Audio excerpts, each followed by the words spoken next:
Hello everyone, कैसे हैं आप सब लोग। Welcome back to ICT virtual classroom Dehradun. मैं निखिल राणा, क्लास 9th और का रिवीजन हमारा चल रहा है, जिसमें 9th 10th के क्वेश्चंस हम मिक्स लेके चल रहे हैं, क्योंकि मेंस्ट्रुएशन से क्वेश्चंस थे और कुछ volume and surface area question है जो आपके काम भी आगे 10th क्लास में आएंगे। ठीक है, तो 9th 10th मिक्स हम लेके चल रहे हैं। कुछ डाउट्स हैं 10th क्लास के स्टूडेंट्स के, तो उनको भी हम साथ लेके चल रहे हैं, और 9th क्लास के। तो चलिए फिलहाल वॉल्यूम एंड सरफेस एरिया में क्वेश्चन है। A solid consisting of right circular cone of height 120 centimeter and radius 60 centimeter is standing on a hemisphere of radius 60 centimeter is placed upright a right circular cylinder full of water such that it touches the bottom. Find the volume water left in the cylinder if the radius of the cylinder is 60 centimeter and its height is 180 centimeter. सबसे पहले question को ध्यान से पढ़ो, आपको 30 seconds मैं दे रहा हूँ। क्वेश्चन को अच्छे से पढ़ो, क्या आप समझ पा रहे हो, क्या फिगर आप बना रहे हो, पहले अपना समझो, फिर मैं इसको समझाऊंगा। पहले खुद से पढ़ो, ध्यान से पढ़ो इस क्वेश्चन को।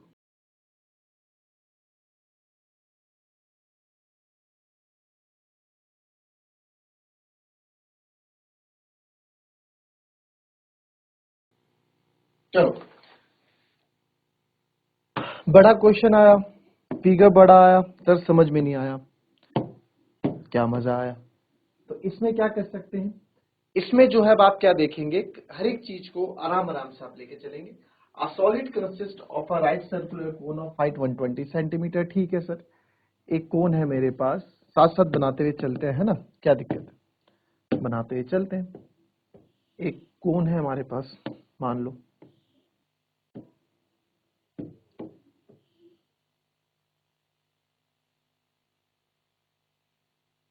ठीक है,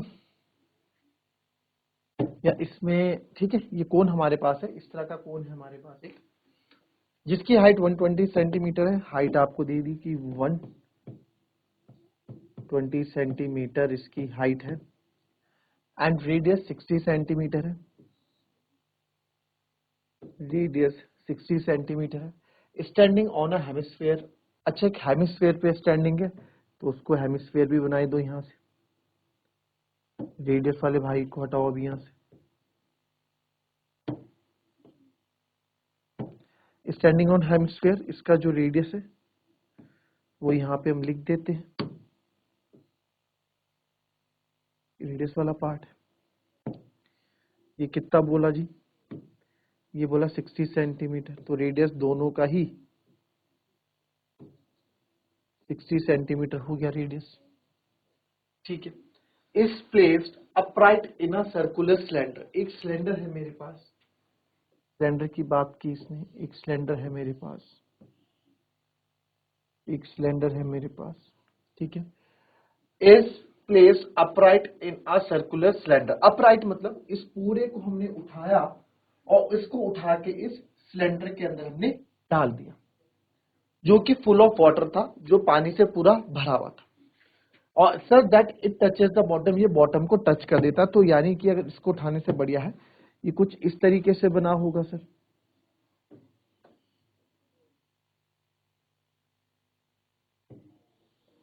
इस तरह से फिगर होगा, है ना भाई, सिलेंडर के अंदर ऐसे ही आएगा। ठीक है, और जो सिलेंडर है वो पूरा पानी से भरा हुआ है, बोल रहा है, ये बोल रहा है, ठीक है, और ये इस तरीके से रखा है कि बॉटम को टच कर देता है, पूरा नीचे तक आ गया। ठीक है, आप ये देखें, ये पूरा नीचे तक आ गया। इसको मैं आपको बना के दिखाऊं, तो इस तरह से बोल रहा है कि टचेस द बॉटम, बॉटम को टच कर रहा है सिलेंडर में। ठीक है, थोड़ा टेढ़ा मेढ़ा फिगर बना, इसको आप समझ लेंगे। Find the volume of water left in the cylinder if the radius of the cylinder 60 centimetre, यानी कि जो सिलेंडर का रेडियस है वो भी कितना है sir, 60 centimetre, and it's height is 180 centimetre, यानी कि इसकी जो हाइट है वो 180 सेंटीमीटर है। ऑब्वियस सी बात है, 120 जब इस कोन की हाइट है तो 60 यहां से इसका क्या हो जाएगा, स्फीयर का रेडियस हो जाएगा। ठीक है, तो बोल रहा है find the volume of water left in the cylinder. अब एक बार बताओ, वॉल्यूम ऑफ वाटर लेफ्ट कितना होगा, खुद बताओ मेरे को। पूरा ये पानी से भरा हुआ है, पूरा ये पानी से भरा हुआ है। देखो क्या सोचोगे आप, क्या सोच सकते हैं आप, क्या हो सकता है, क्या सोच सकते हैं। वॉल्यूम ऑफ वाटर, ये गिवन आप लिख लेना, गिवन जो आपको बताया पूरा गिवन आप लिख लेंगे, पूरा गिवन लिख लोगे ना, जो है इतना आपको लिखना सिखा दिया कि गिवन, ये हमारे फिगर बना दिया। तो वॉल्यूम ऑफ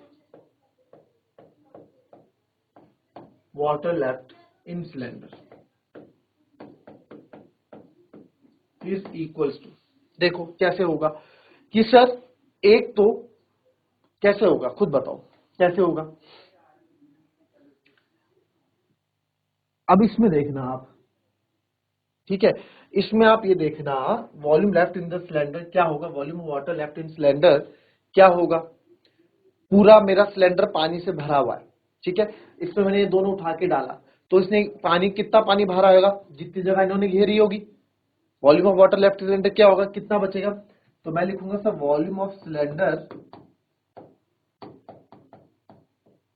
में से अगर मैं माइनस करूंगा volume of cone plus volume of hemisphere, तो वही तो मेरे को पानी इतना मिलेगा ना, वही पानी मिलेगा कि नहीं मिलेगा, मानते हो इस बात को, ठीक है, और कुछ, ठीक है। तो ये आपका सॉलिड कंसिस्टिंग ऑफ, इस सॉलिड को आपने ले लिया तो ये आ गया। तो अच्छा यहाँ पे आप लिख लेंगे ताकि आप कंफ्यूज ना हो, है ना, गिवन लिख लेना ढंग से, मैं बार बार बोल रहा हूँ गिवन ढंग से लेना। सिलेंडर की जो रेडियस है बड़ा तो कैपिटल आ ले लो, इसका रेडियस 60 ही है, हाइट इसकी कैपिटल एच ले लो 180 सेंटीमीटर है।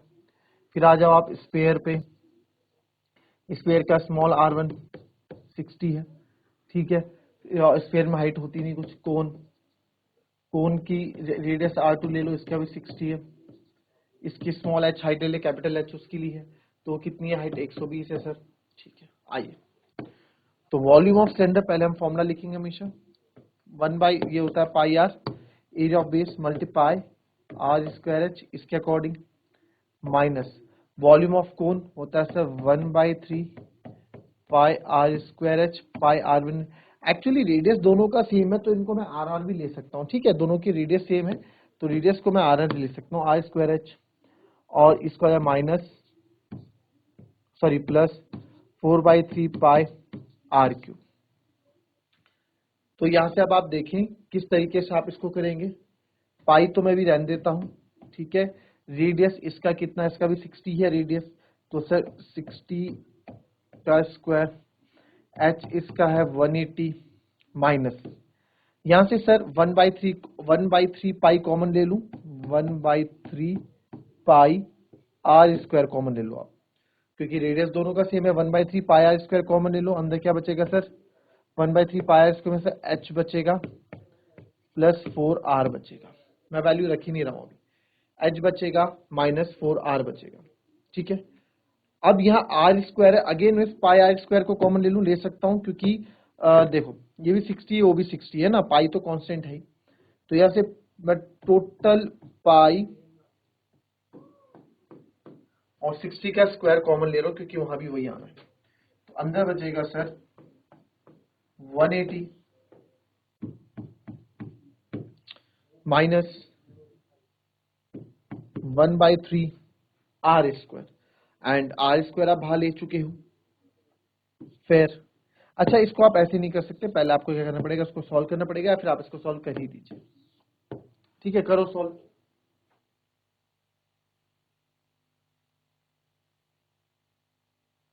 इसमें एक गलती हम कर चुके हैं, ये हेमिस्फेयर था, मैंने यहाँ स्पेयर ले लिया है ना, मैंने स्पेयर लिख दिया तो ये इसलिए गलत, मैंने यहाँ इसको देख के क्या ना, हेमिस्फेयर है तो 2/3 होगा, ये थोड़ा गड़बड़ी हो गया, चलो लो इसको कॉमन अब करो, सिखाया आपको, करो इसको कैलकुलेट।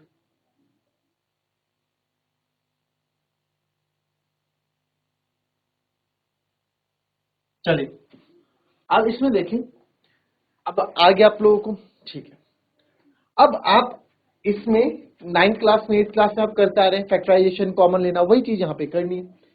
ये पूरा हमारे पास यहाँ पे है ना, ये पूरा हमारे पास यहाँ पे, तो इसमें से क्या क्या लगता है आपको, क्या कॉमन लेना चाहिए सर, क्या कॉमन लेना चाहिए, तो एक तो पाई कॉमन आ रहा है सर, इसमें पाई कॉमन आ रहा है, आर स्क्वायर कॉमन आ रहा है, मैं कैपिटल क्योंकि इसकी 60 ही है तो 60 का स्क्वायर कॉमन लिख ले रहा हूँ direct,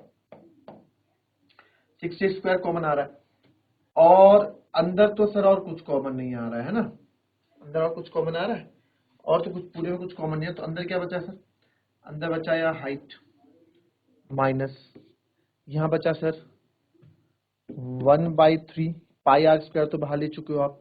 1/3 into H, volume of कोन कितना है 1/20, तो 1/3 H1 प्लस 2/3, इसको भी मैं सॉल्व कर सकता था वैसे, 2/3 कॉमन बट छोड़ो, पाई आर स्क्वायर, तो एक आर बचा है सर।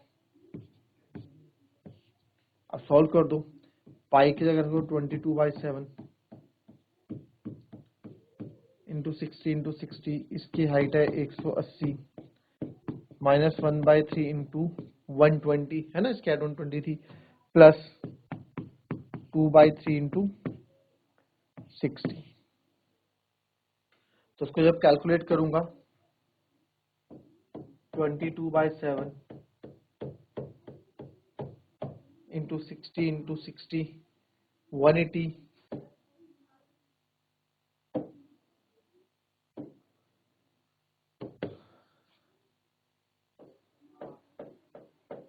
180 माइनस 3 4 जा, तो ये हो जाएगा 40, और माइनस ओपन होगा, माइनस प्लस माइनस 320 जा बच्चों 60 होता है ना, 22 देखो माइनस मैंने भारी रहने दिया 40 प्लस, ठीक है 3 4 जा और 3 2 जा 6, तो ये भी आ जाएगा 40 है ना।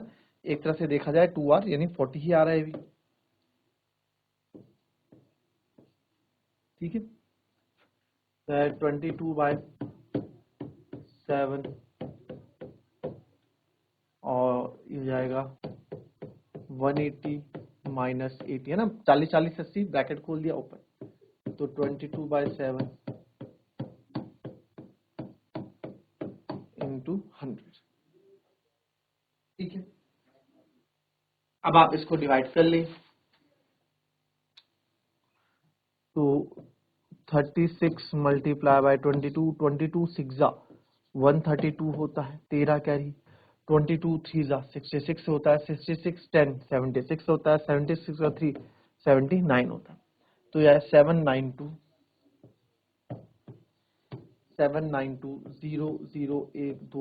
अपॉन 7।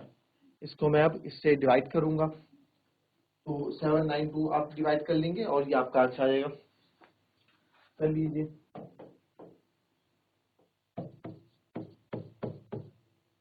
4 0, 7 1 जा 7 0, 7 1 जा 7 9 7 गए 2, 7 थे 21, 7 जा 7 10 में 7 गया 3, 1 0 और उतरेगा, 7 4 जा 28 फिर 2 1 0 और उतरेगा, 7 2 जा 14 फिर 6 1 0, 7 8 जा 56, 7 7 9 जा 6 4 उतरेगा, पॉइंट लगाओगे 0, 7 5 जा 35, तो 1 1 है ना, 7 5 7 6 जा 42, तो बड़ा हो जाएगा, ठीक है। तो लिख लो इसको 1131428.5 कितना आएगा, फिर उसके बाद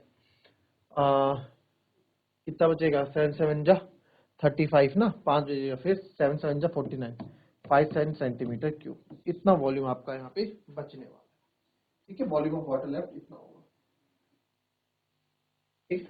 बट अगर बच्चों आपको आंसर इसमें बोल देते हैं कि आप आंसर मीटर क्यूब में दें हमें, तो मीटर क्यूब में आंसर कैसे निकालोगे, आप देखो मीटर क्यूब में आंसर कैसे निकालोगे, समझो यहाँ पे sir 1 metre equals to 100 centimetre होता है, यही होता है ना, तो वैसे ही 1 मीटर क्यूब में कितने होते हैं 100 सेंटीमीटर क्यूब, यानी कि इसका मतलब क्या है 100 इंटू 100 इंटू 100, बट मुझे तो सेंटीमीटर से मीटर में आना, तो डिवाइड करना पड़ेगा, तो इसको डिवाइड कर दूंगा मैं नेक्स्ट स्टेप में 1131428.57 अपॉन 1 2 3 4 5 6, तो 6 और खिसका लो 1 2 3 4 5 6, तो 6 इधर खिसक जाएगा, आएगा 1.13 मीटर क्यूब, तो 1.13 मीटर क्यूब यानी 1.13 मीटर क्यूब पानी से क्या हो जाएगा, इसमें बच जाएगा, बाकी पानी बाहर चला जाएगा, ठीक है।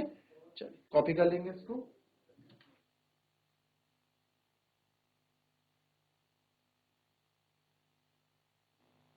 चलिए पढ़ेंगे इस क्वेश्चन को एक बार ध्यान से, डायग्राम बनाए इसको देख के फिर बताता हूँ, इसको इसके अकॉर्डिंग डायग्राम बनाओ।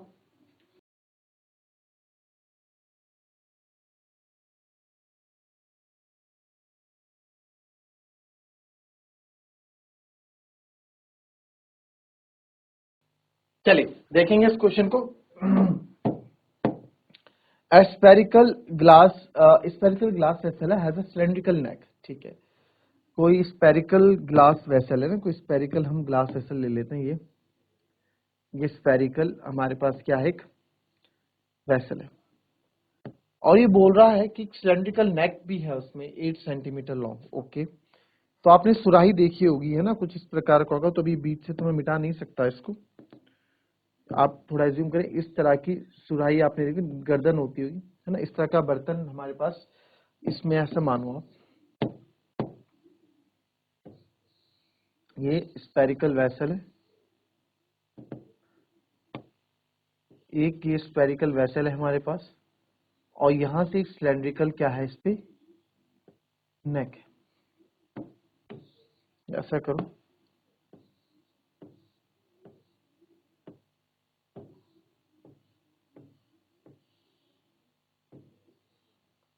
स्पेरिकली थोड़ा इस तरह का वेसल बर्तन आपने देखा होगा, इस तरह का बर्तन हमारे पास है। ठीक है, cylindrical vessel has neck 8 centimetre long. इसकी जो नेक है वो 8 सेंटीमीटर लॉन्ग है, यानी कि हाइट इसकी 8 centimetre long they the. 2 centimetre in diameter, 2 centimetre in diameter, radius कितना दे दिया, 1 सेंटीमीटर दे दिया। And the diameter of the spherical part is 8.5 centimetre. इस पूरे का जो डायमीटर है वो 8.5 सेंटीमीटर है डायमीटर, तो रेडियस 8.5 बाई 2 हो जाएगा। By measuring the amount of water it holds, a child finds its volume to be 345 centimetre cube. भाई एक बच्चे ने इसकी कैलकुलेशन की, कितना पानी ये होल्ड करता है, मेजर किया, तो उसने देखा है कि 345 सेंटीमीटर क्यूब उसके अंदर कितना पानी आ रहा है, वो उसने कैलकुलेट किया, बच्चे ने, किसी बच्चे ने कैलकुलेट किया। तो अब ये बोल रहा है कि ठीक है सर, बच्चे ने कैलकुलेट किया, तो आपको बताना है चेक वेदर शीट्स करेक्ट, क्या वो आंसर से सही निकाला। ठीक है, और उसने बोला कि taking the above at the inside measurement, आपको जो जितनी भी मेजरमेंट्स दे रखी है वो उस वेसल के अंदर की मेजरमेंट दे रखी है, बाहर की नहीं है। तो जो रेडियस रेडियस है सब क्या है, अंदर का यहाँ पे लिया गया है। ठीक है, और यहाँ पे पाई की वैल्यू 3.14 यूज करनी है, यहाँ लिखा नहीं है, और उसने जो है taking pi is equal to 3.14 लिया। तो चलिए वॉल्यूम ऑफ वाटर होल्ड निकालते हैं।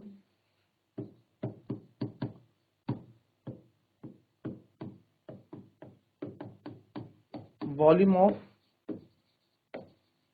Spherical part plus volume of cylindrical part, right. तो वॉल्यूम ऑफ स्फेरिकल पार्ट होगा 4/3 pi R cube, and volume of cylinder होगा sir pi R square H. Height इसका capital R ले लिया मैंने, ठीक है, बल्कि स्पेयर का कैपिटल आर लेना चाहिए था क्योंकि उसका रेडियस बड़ा है। तो 4/3 pi R cube plus pi R square H. तो इसका मैं डायमीटर का 8.5 है, तो रेडियस सर 8.5/2 होगा, तो रेडियस इसका 8.5/2 होगा। ठीक है, तो इस पे बात करते हैं, और ये 3.14 आपको यहाँ पे लेना। तो इसको अगर मैं कैलकुलेट भी करूं तो ये जाएगा 2 4 जा 8 पॉइंट लगाएगा, 2 2 जा 4 और 2 5 जा 10, तो 4.25। अब आप देखो 4.25 मेरा क्या आ गया, यहाँ पे रेडियस आ गया। ठीक है, कोई दिक्कत है, 4.25 हमारा क्या आ गया, रेडियस आ गया। या अगर आप ऐसा ना भी करना चाहे तो आप इसको 8.5/2 भी रहने दे सकते हैं। तो यहां से मैं क्या कॉमन लूंगा सर, एक तो पाई कॉमन आ रहा है और कुछ भी कॉमन नहीं आ रहा है, अंदर बचेगा 4/3, पाई की जगह 8.5/2 इंटू 8.5/2 0.5/2। ठीक है, आर क्यूब और 4/3 आर क्यूब, पाई आपका कॉमन बाहर है ही, आर स्क्वायर इसका तो आर स्क्वायर 1 है, कोई दिक्कत नहीं है, एच इसका 8 है। ठीक है, तो आपको पता है मैं हमेशा पॉइंट के बाद 0 हटा देता हूँ। तो फिलहाल 2 2 जा 4, तो एक कट रहा है यहाँ पे, ठीक है। और यहाँ पे अगर आप देखें तो मैं इसको और छोटा करने के लिए केवल इसी को अगर करूँ यहाँ पे, तो ये हो जाएगा 17 टाइम्स, क्योंकि 5 पे आप इसको काटोगे, 5 17 जा, और ये जाएगा 5 4 जा, राइट। फिर और कुछ नहीं कट रहा है ना। तो मैं क्या करूंगा, मैंने इसको इसलिए भी यहाँ पे यूज किया कि 85 का स्क्वायर मैं इजीली निकाल दूंगा, ठीक है। और 3.14 भी बाहर मेरे पास है ही यहाँ पे, 3.14, और 17 का स्क्वायर भी आपके पास पता है, इवन 17 का क्यूब भी आपके पास, आप 17 का क्यूब भी निकाल सकते हो यहाँ पे। कैसे कि सर यहाँ से मैं एक 0 हटाऊंगा, 17 आ जाएगा, बट नीचे मेरे 0 बढ़ते रहेंगे, ठीक है। 5 8 जा 40, फिर 5 17 जा, इस तरीके से हमारी कैलकुलेशन बढ़ती है। तो अब क्या कर दूं, या तो 85 का स्क्वायर लिख लो सर, 25 8 9 जा 72, है ना। 3.14 ये आ जाएगा 7225, 7225, ठीक है। और इनटू 17 पॉइंट में हटा ही रहा हूं यहां से, अपॉन 4 3 जा 12 इंटू 2 टाइम्स 0 प्लस 8। इसके आगे की कैलकुलेशन आप करो, ठीक है, कैलकुलेशन कीजिए, क्योंकि मैथमेटिक्स का काम ही क्या है, कैलकुलेशन है। और मैच करो क्या ये आंसर 345 आपका आंसर दे रहा है कि नहीं दे रहा है, आप सही है या फिर ये बच्ची सही है जिसने आंसर निकाला है। तो ये सब आप पे डिपेंड करेगा, ठीक है। तो आंसर आप निकालेंगे, कैलकुलेशन आप करेंगे इसके आगे की। तो मिलेंगे आपसे अपने कल की नेक्स्ट क्लास में, तब तक के लिए be happy, be healthy and be safe. Thank you and have a nice day.